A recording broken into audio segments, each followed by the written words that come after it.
عالمی ادارہ صحت WHO کے ساتھ کام کرنے والے ڈاکٹروں نے تصدیق کی ہے کہ کانگو کے شمال مشرق میں 21 جنوری سے پھیلنے والے ایک پراسرار بیماری سے تاحال سینکڑوں افراد متاثر، 53 ہلاک۔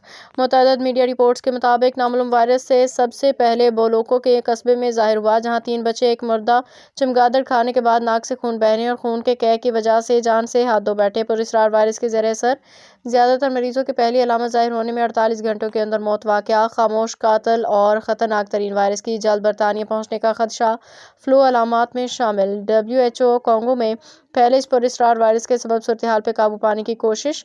طبی ماہرین کے مطابق بیماری میں اموات کی شرح 12.3% ہے، جس سے متاثر افراد ملک کے لیے اہم خطرہ ہیں۔